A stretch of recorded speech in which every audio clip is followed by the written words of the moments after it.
चलिए देखिए, Bihar board class 12 का रिजल्ट आया है। उसमें से हमारे ही कुछ बच्चे भी थे जो कि रिजल्ट अच्छे किए हैं।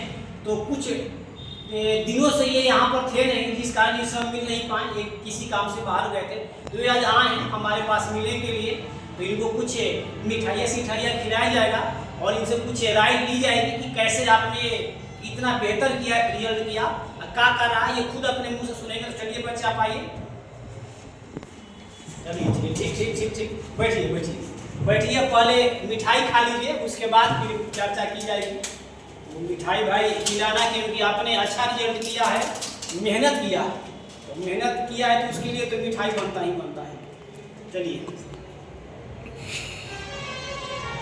लीजिए, खा लीजिए, बढ़िया से खाइए। अच्छा चलिए इस पर चलिए, ठीक है। तो अब हम लोग चर्चा करते हैं कि आपके मुंह से ही सुनेंगे कि आपका कितने परसेंट था रिजल्ट। मेरा 431 नंबर था, 431, 86.2%। मतलब इनका नंबर जो था, हमने फेसबुक के माध्यम से और व्हाट्सएप के माध्यम से इनका जो रिजल्ट है मैंने डिक्लेयर शो किया था आप लोगों के सामने। लेकिन फिर भी मैंने सोचा कि इनके मुंह से ही कुछ इंटरव्यू सुना जाए। इनका 500 में से 431 था और मैथ में इनका स्कोर सबसे टॉप था, 91 था। हालांकि ये उस लायक नहीं थे, ये तो थे कि 100 में 100 वाले थे बच्चे। लेकिन फिर भी ये ना पाए, कहीं ना कहीं इशू हो जाता है। फिर भी ठीक ठाक है। इनसे जानेंगे कि क्या किस फ्लो से इन्होंने यह तेजी बना करके अपना क्या रखा, टाइमिंग क्या रखा पढ़ने का। आप लोग भी सुनिए मुझसे कि कैसे स्कोर किए जाते। तो चलिए आपसे मैं पूछूंगा कि इसका पहले तो ये पूछेंगे कि जो इसका रिजल्ट का श्रेय है किनको आप देना चाहते हैं। सर मेरे रिजल्ट का श्रेय सबसे पहले तो आपको जाना है, क्योंकि सर मैं बचपन से ही 10वीं तक आपके यहाँ पढ़ते आया हूँ और 10वीं में भी मेरे 88.8% थे, जिसमें मैथ्स में मेरा 98 था और साइंस में 90 मार्क्स था। लेकिन घर के कुछ कंडीशन थे, उसकी वजह से 10वीं के बाद मुझे बाहर जाना पड़ा। लेकिन बाहर रहते हुए भी मैं हमेशा ही आपकी छत्र छाया में रहा हूँ।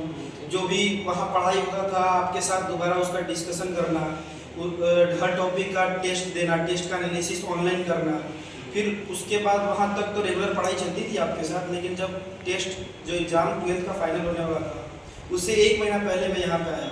और सर वहाँ आप यहाँ आने के बाद जो आपने 1 महीना जो रेगुलर टेस्ट लिया ना, उसकी वजह से मेरी जो प्रिपरेशन थी उसमें बहुत ज़्यादा बूस्ट हुआ। क्योंकि एक्चुअल मुझे तभी अपना मिस्टेक पता चला जब आपने प्रैक्टिकली मेरा पेपर चेक किया और सारे मिस्टेक मेरे को सामने रखा कि यहाँ गलत है, इसको ऐसे लिखना चाहिए। उसकी वजह से मेरे प्रिपरेशन में, मेरे मार्क्स में बहुत ही ज़्यादा बूस्ट हुआ है।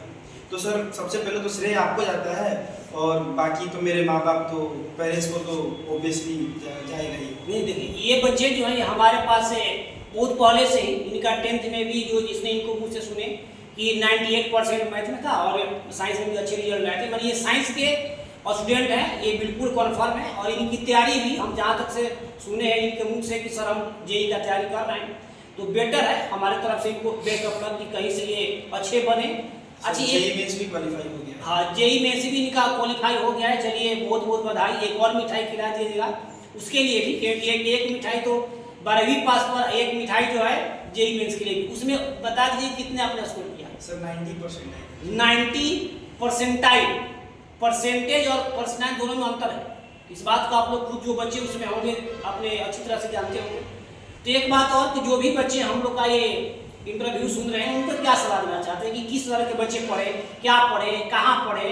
क्योंकि बच्चे बड़ी कंफ्यूजन में रहते हैं, क्योंकि आजकल के बच्चों को देख रहे हैं कि ऑनलाइन का बैच ले लेते हैं, पढ़ते हैं। क्योंकि हमारे हिसाब से हमने जो बच्चे को परखा है कि बच्चे जब ऑफलाइन में रहेंगे, रेगुलर टेस्ट देंगे, टेस्ट पर विचार किए जाएंगे कि आपने कितना सही किया, कितना गलत किया, तभी उस बच्चे के अंदर हम लोग जो भी इंक्रीज डिक्रीज है कर सकते हैं। तो आप उसके प्रति जो बच्चे ऑनलाइन बैच लेकर पढ़ते हैं क्या कहना चाहते हैं। सर सबसे पहले मेरा तो ये कहना है कि आप जहाँ भी पढ़ रहे हैं आप कंसिस्टेंसी से लगातार वहीं पढ़िए। ठीक, कहीं ऊपर कहीं नीचे, हर टीचर का अलग पढ़ाने का ढंग होता है। लेकिन मैं तो ये कहूँगा कि जो बच्चे अभी जहाँ भी पढ़ रहे हैं, एक बार 10 दिन का मौका निकाल के आपके पास आके डेमो क्लास लें। उसके बाद जो भी उनको सही लगता है, गलत लगता है, वो तो करें। लेकिन मेरा तो ये कहना है पूरे कोचेस में सर आपके जैसा तो कोई पढ़ाने वाला मेरे को लगता है कि कोई पढ़ाने वाला नहीं है। नहीं, ठीक है, ये तो आपकी है, लेकिन ऐसे भी लोगों की थिंकिंग होती है।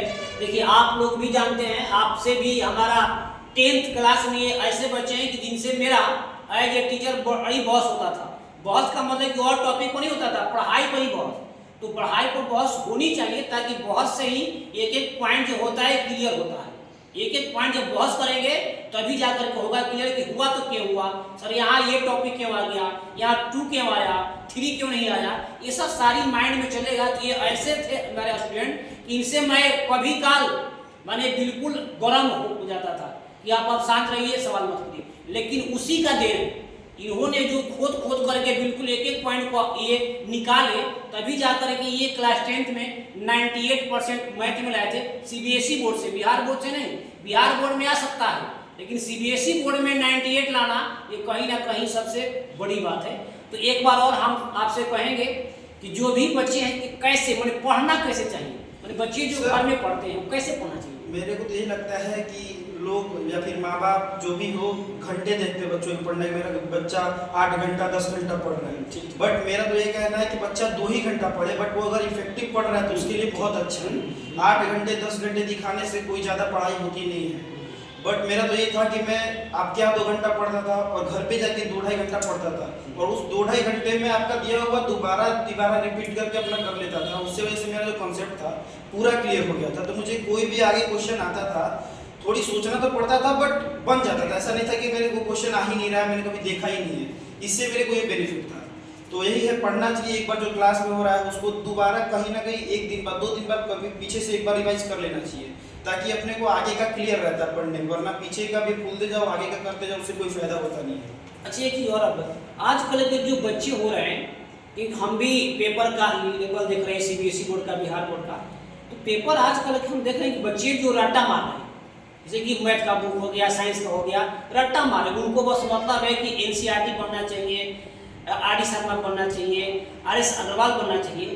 तो आप कितना सहमत है कि आप बच्चे रटुमल हो रहे हैं उसके लिए, और ये माइंड सेट करने के लिए, उसमें आप क्या थिंकिंग है? क्या सर, जहाँ तक बात रही रट्टे की, अगर मेरा जो एक्सपीरियंस है, रट्टागिरी बस वो 8वीं तक चल सकता है कि बच्चे रट के, क्योंकि 8वीं तक का पेपर में जो छपा क्वेश्चन आता है वही पेपर में पूछते हैं, स्कूल हो या फिर कहीं कोचिंग हो।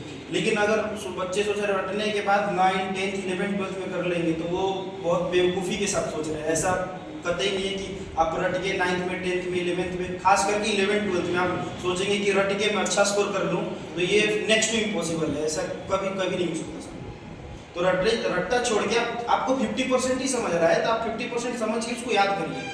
मैं इनका कहने का सेंस ये है कि बच्चे जो आजकल के रटमल हो रहे हैं, तोता बन रहे हैं, तोता न बनिए। कोई भी टॉपिक है समझने का प्रयास करिए, क्योंकि हम लोग भी लेवल देख रहे हैं कि सीबीएसई बोर्ड का पेपर ऐसे आ रहे हैं जो कि कोई भी सवाल अगर मैच किया जाए, ना तो एनसीईआरटी से मैच होगा, ना तो आर.डी. शर्मा से होगा, ना आर.एस. अग्रवाल से होगा। यानी टोटल सवाल वही है, लेकिन थोड़ी सी लाइनअप चेंज कर दी जाती है, एक स्टेप थोड़ा सा बढ़ा दिए जाते हैं, बच्चे उसी में फंस जाते हैं, क्योंकि उन्होंने रट्टा मारा है, 2+2 वही देखा है। उसके बाद अगर 6 अगर वहाँ दे दिया जाता है तो बच्चा पहुँच जाता है।